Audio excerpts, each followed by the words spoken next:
Bonsoir mes frères et sœurs, nous voici pour continuer notre étude de l'évangile de Jean. Aujourd'hui, nous aurons la suite de l'étude de l'entretien de Jésus avec la femme samaritaine. Donc, on va lire dans le chapitre 4, du verset 10 au verset 15.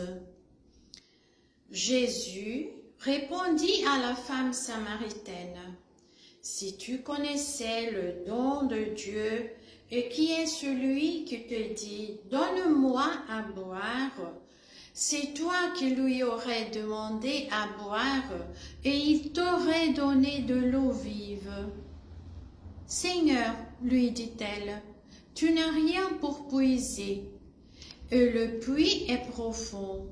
D'où aurais-tu donc cette eau vive?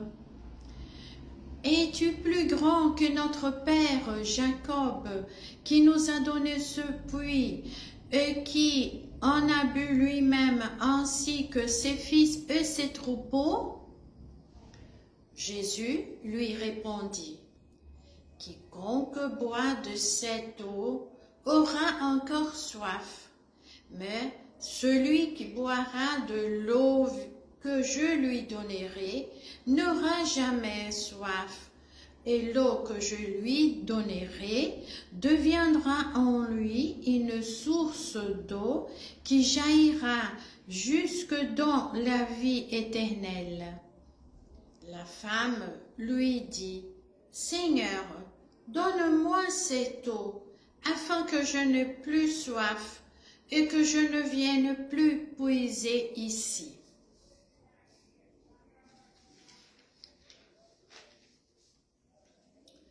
Dans sa conversation avec la femme samaritaine, le Seigneur Jésus lui signale que les besoins matériels sont éphémères, tandis que les besoins de l'âme, qui sont si importants, ne peuvent être vraiment satisfaits que par Dieu lui-même.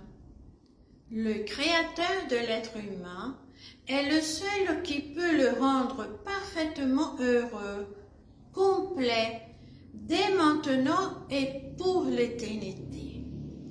Mais pour cela, il faut que l'homme se tourne vers lui et lui demande cette jouissance qui est éternelle. La femme samaritaine était devant Dieu manifesté en chair.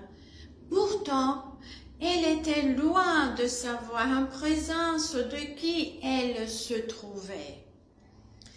Elle ne pensait qu'à l'eau qu'elle venait chercher, qu'aux questions entre les Samaritains et les Juifs. Bref, elle était incapable de comprendre d'autre chose que ce qui se rapportait à sa vie matérielle. Jésus lui fait comprendre que les choses du monde augmentent le désir de l'homme et ne désaltèrent que momentanément, tandis que lui, il peut lui donner de l'eau vive, c'est-à-dire il peut lui donner le Saint-Esprit dont l'action dans une âme altérée par la sécheresse de ce monde jaillit pour l'éternité.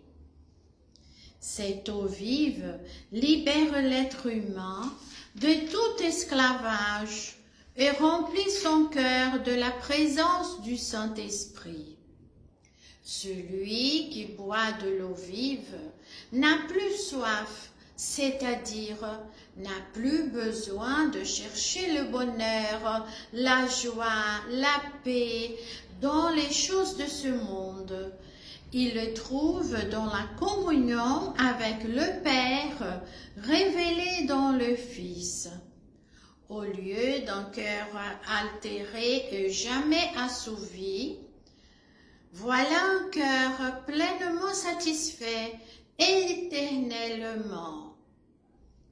Le Seigneur nous offre le vrai bonheur, celui qui est plein, qui ne finit jamais. Voulez-vous boire de cette eau vive qui vous rendra vraiment heureux? Tournez-vous vers l'Éternel Dieu et demandez-lui cette eau vive qui est le Saint-Esprit dans votre vie.